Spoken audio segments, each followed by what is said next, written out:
Why is space now so important in modern warfare? Yeah, I think what's happened is it's kind of a historic trend that you would see across the globe, where space has become such a key part of everything we do, whether it's public, whether it's the military. It's just a key part, and because of that, you have to protect those capabilities, and that's why it's become part of warfare. I think if you look historically, we've used space to support, for terrestrial activities here on Earth. Now we're using space for activities in space. So it's changed the dynamic. It's a domain that continues to grow, and I think it's an area that every nation is looking at. It's a global trend we're seeing. So as part of this global trend, Lockheed Martin are involved in the UK's plan to build this so-called Integrated Aerospace and Missile Defence Operations Centre in the coming years.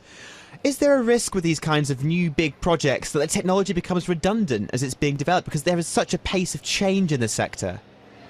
I think we just have to stay on the front end of the leading edge of that at all times. That's kind of what we do in every part of our technology that we have. Lockheed Martin, we're constantly evolving the tech, and we on-ramp it into the systems that we need, whether they're in space or whether they're here on Earth. And so I think that's just the way we have to do business in the future, because tech is changing quickly, and how do we adapt it, and how do we make sure that our systems have what we call modular open system architecture, so you can bring those new capabilities in when you need them.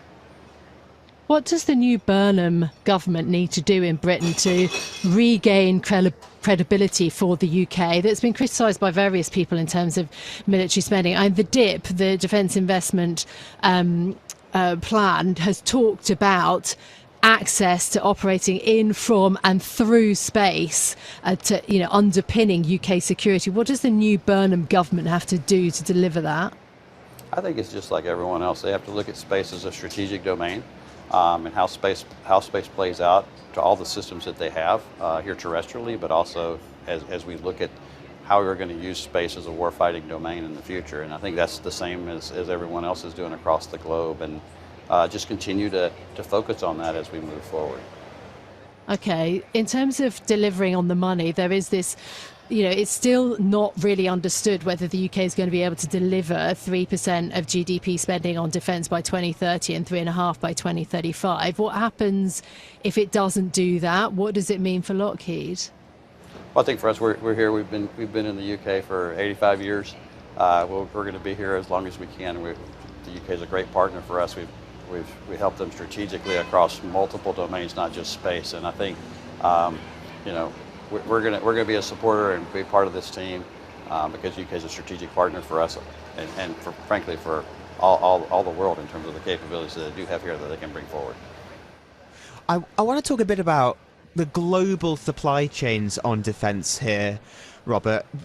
Space is such a big endeavour, and in its many ways you have to be a big player to get the kind of kit, to get the kind of dominance that you want in it. How much of a threat is it to your business, the EU's kind of made in Europe push? Europe seems to be giving the signal that it wants to be moving away from US defence companies and more towards building its own personal, independent kind of projects. Is that going to change how you do business?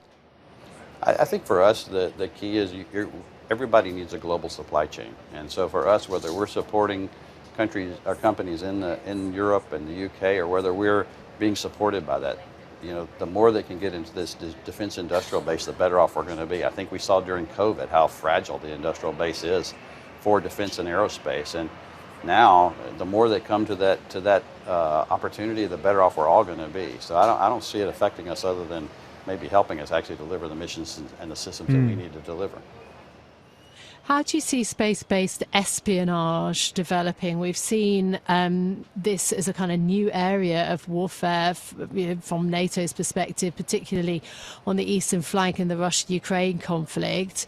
How do you see space-based espionage at the minute?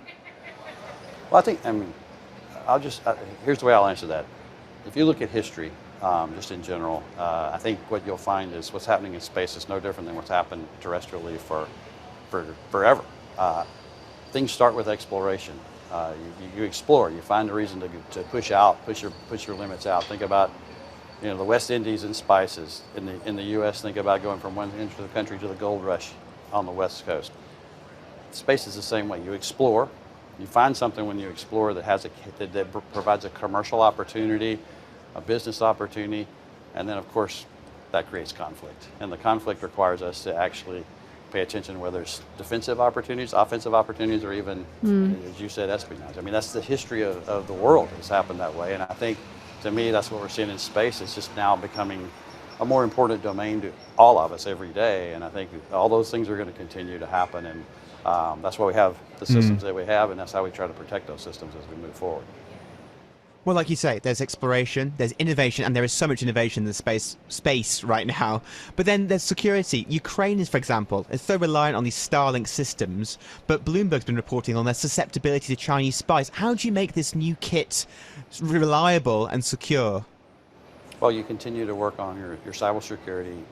All the systems that we put in place have to have the protections in place. Again, this is something we didn't worry about 20, 30 years ago when we put systems in space. And now, again, because it's become a contested domain, these are the kind of systems we have to put in place to protect them. We have a lot of cyber capabilities. We have a lot of other capabilities on the ground that allow us to do that. So, again, it's no different than the terrestrial or the Earth's systems that we deal with on a daily basis. It's just in space, and so it's a little more complicated maybe than what we're used to.